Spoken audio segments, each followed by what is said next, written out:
Hey, what's up guys? This is going to be my third video in this series of a few. This is going to be showing you guys how to use mirroring in the current projects that we already have done. And we're going to be making a geometrically similar sword that's, of course, similar on both sides. And hopefully we'll be using the same concepts that we learned in the past videos. So go ahead and open Blender and start a new project. And you should be presented with your cube. Immediately, I want you to just scale it down. So press S and bring your mouse inward. And bring it so it's a good size. And just make sure it's, yeah, that's good enough. And then press Tab to go to Edit Mode. Now, once you're in Edit Mode, on the right side, you'll see a wrench. Go ahead and click on that. And then click Add Modifier. Now, under the Generate tab, find Mirror.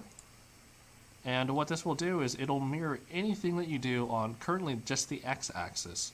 Now, if you wanted to make this a little different, make it a little bit more interesting, you can make it on the y and z-axis as well. To demonstrate what this does, let's switch it to the faces view. Let's make sure that everything isn't selected by pressing A. And again, with everything selected in mirror for X, Y, and Z, if you select a face and then extrude, you can see on the opposite direction it gets mirrored. Now let's say if you take out Z and try to extrude it from the Z-axis again, you'll see that it doesn't extrude. So this is handy for certain objects that you don't want to extend out the other direction. But for now, let's only do it for the X-axis because I said so. Yeah, but if you ever forget which one is the X, Y, and Z axis, at the very bottom left, you'll see a small guide for X, Y, and Z. They're presented by colors, so blue being the Z, Y being green, and X being red. So let's go ahead and start on our sword. And again, remember that we are only mirroring the X-axis, and we are in faces view. So let's go ahead and start with the hilt. Okay, and a hilt, if you don't know by now, is the handle of the sword. So let's go ahead and select the top face. Whoops, sorry, I had to cut off the video really quick. But let's go ahead and continue by selecting the top face. And then we want to press E to extrude it outward. Then I'm going to scale a little bit and scale it inward. And then I'll scale it, or I'll extrude it again by pressing E. And then I'll extrude it once again, making another point. And from here, I will then scale it outward. Outward, there you go. And I will then scale this on the y-axis. So it kind of closes the hilt and sort of makes a nice-looking base handle for our hilt.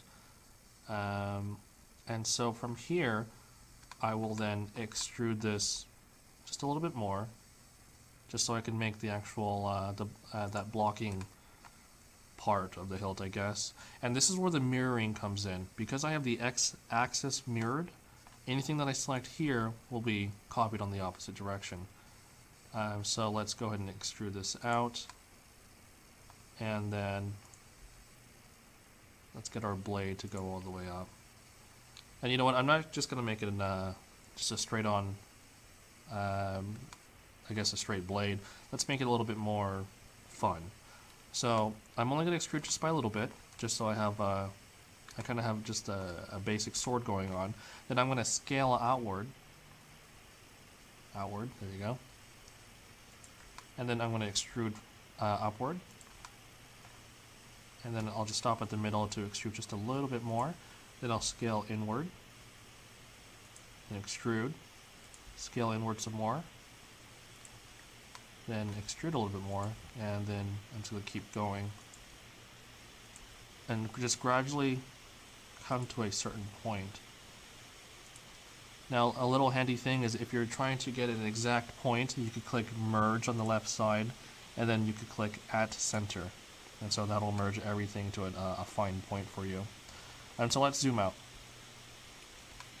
you can kind of see that it does actually look like a sword now, and it's one side is similar than the other, and you really the only thing that's similar now is just the hilt, because that's really the only thing that you really needed to copy.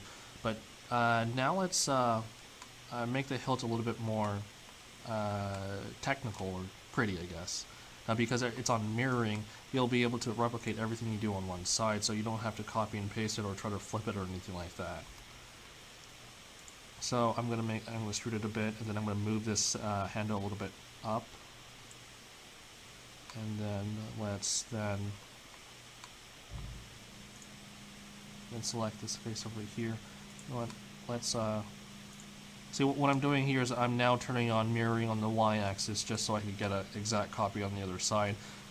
If I don't want to mirror it anymore, I could deselect it. But let's turn it on. I'll select the face and extrude it outward. And then I'll scale it inward so it kind of looks like a gem. And I'll do the same thing with the other side of the hilt. And so extrude, then I'll scale.